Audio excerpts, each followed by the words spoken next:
Hey everybody, welcome back to our High Point series. I'm here with Bill Winke and Eric Halverson, and we're going to talk about this week browse and the different aspects of logging and what you're looking for. Yeah, so I'll start out and kind of get the conversation started, and then you guys can roll into it. But I've done a ton of what people call timber stand improvement, TSI. You've heard that term used. Basically, all you're doing is removing the timber that doesn't have good quality from a value standpoint from the canopy. So you want the ceiling of the woods to be open, because you can't get anything to grow on the ground if there's no sunlight getting there. There's a few species that will grow in the shade, but they're typically not the ones that you're really looking for.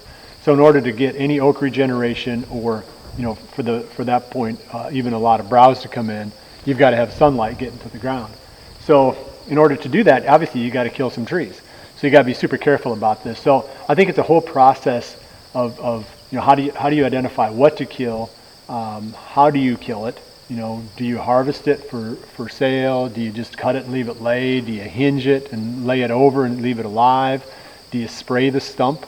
So there's a lot that we can talk about here. We could probably go on for an hour about this subject, but rather than getting too bogged down, I'll just talk about what I did on our farm in southern Iowa, which I thought was a pretty strong program, and then you guys can kick your points into that too. So my goal there was to cut down the trees that I didn't want in the timber, and that was how I opened up the canopy. It wasn't about, in this case, hinging. And I've got my reasons why maybe I don't like hinging. There's certain situations where it makes sense when you're trying to create like an instant buffer zone maybe, or what do you call it, where you can't see through it. Like a screening? Yeah, like a screen along a road or something. But for the most part, I feel like if it's an undesirable tree, I want to get it out of there. I don't want it laying on the ground taking up sunlight. I want it dead so that something else can come in and replace it. So I never did hinging for the most part. I didn't do the frilling, where you cut around the tree and then you squirt the chemical into that gap, and the tree uptakes that and the tree dies standing. A lot of people do that. I didn't like it because I didn't want all these dead trees in my timber. It's just a matter of time before they start falling. I didn't want X number of trees near where I was going to put my tree stand that were dead. So at any given time, you run the risk of it coming your way. So that was I didn't do much of that. I did a little bit, but not much. So typically we were cutting the trees down, laying them onto the ground, and I felt like there was a big advantage to that, because now you've got this kind of a natural cover for the trees that are trying to come up through it. So like, let's say that you're in an oak grove and you cut down a pig hickory, for example. Now that top is laying on the ground, and these little oak seedlings have got some cover to come up through. Because if you don't have something to protect them, like we talked about caging and tubing, well, you're not going to tube and cage all this natural regeneration. So your best hope of getting that stuff to come up is to have something that protects it. So that's why we dropped all the trees. And everybody's got, like I said, their own thoughts on whether you drop it, hinge it, all that, your three options basically. So anyway, that was my philosophy and the route that I took, and I had good success with it. I really felt like it really made the farm a lot better. Not only did it create a lot more food in the timber, which kept the deer from hammering the food plots as much.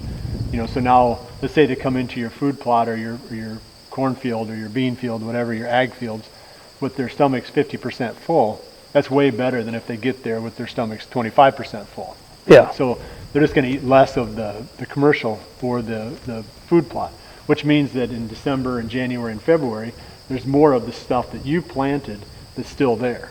So I felt like for every different reason, including making the ranges of the bucks smaller, because as the farm got thicker, they didn't interact as much. The whole dominance thing with bucks has a lot to do with how much they interact. So if two bucks are seeing each other all the time, from one ridge to the other, and when it's time to get up, an hour before sunset or whatever, they've got the other buck on their mind. Like, I need that guy gone. But if they can't see him, if their ranges get compressed because the cover is so thick and everything they want is in a smaller area, I feel like they tolerate each other to a higher density. So again, making it thicker benefited. And then the final reason, and then I'm going to throw it to you guys because I'm not going to dominate this, but the final reason was it made the farm itself hunt bigger. So now let's say you've got an open timber and you walk in there and the deer can see you for 200 yards in every direction.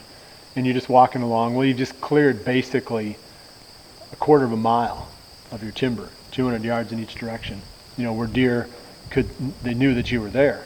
But what if they could only see 30 yards, or 20 yards, because it's so thick? Now you've only cleared a really small part, potentially. So the farm itself is a lot easier to hunt because you can get in and out a lot easier when it's thick. So I'm a big proponent of this timber stand improvement for every reason that I've mentioned. So now let's talk about, I guess, you guys' experience, what to cut, maybe some of the technical aspects of it. Yeah, I guess for me, the biggest question I'd have for you is, let's say you got a ridge. Where are you doing your TSI? Are you doing like all the bowls that you can't go down and hunt? Are you clear cutting them? Are you doing stuff on the ridge, like 2 pockets and hunt between the bedding areas? Or kind of what's your philosophy on that? And I think that requires somebody with a better knowledge of the intricacies of it. We were the paint the background one color people. That doesn't mean we cut everything. I mean, obviously there's a lot of stuff that you leave because it's got some future timber value. Right. But there's a lot of stuff that doesn't have any future timber value, and it's just sucking nutrients out of the ground. It's creating a canopy. It's competing with an oak tree that's 10 yards away, whatever it may be. Rather than trying to like overthink this, because I had to hire a crew to do it, and I wasn't going to be out there every single step of the way because they did a massive amount of cutting over 5 years. We did I think it was 750 to 800 acres of timber that we did the TSI on, so we were averaging, 150 acres of it a year. So, I mean, you couldn't overthink it at that point. So, I mean, granted, if you were doing a smaller cut on a smaller property, you would probably try to design something. But, I mean, I'd be open to what your thoughts are because I had really great success just cutting it all, and just making the whole farm, this kind of habitat. And I think for my side, like, we don't really do the TSI, but we've been fighting the invasive so much that we haven't even got to that point yet. I mean, it's something that'll be coming hopefully down the road, but I mean, getting loggers involved, and you might have a popple stand, thinning that out. Just the regrowth that'll come from that is huge. It's a lot of browse, a lot of cover that'll be regrowing. I mean, the market may not always be strong, but there's usually someone who will come take the lumber. Yeah. At least make some money off it too and stuff. And I've heard people that I've consulted with that say that they have local sawmills where they will come and take out for free the junk. Right. They want it for pallet, or they want it for this, or they want it for that, and they don't necessarily need the 16-inch tree. They'll take the 12-inch tree, because it's free. So then they'll come on and come and get them. Well, that's way better than if you have to cut it yourself or pay somebody to cut it. Yeah. And granted, it'd be nice if you could get paid for it, but you're not going to get paid for that junk. Right. So if somebody's willing to come in and just take it for free, that's a really nice option too. I probably talked too much about this subject, but it's one that I'm really passionate about because of how much success I had with it. But let's wrap it up right here and call it good on this topic. But Yeah, we appreciate you guys watching this video about browse, and we're going to keep coming back with some more great topics for you guys. And thanks, Bill, for covering everything with us, and Eric, and we'll see you later.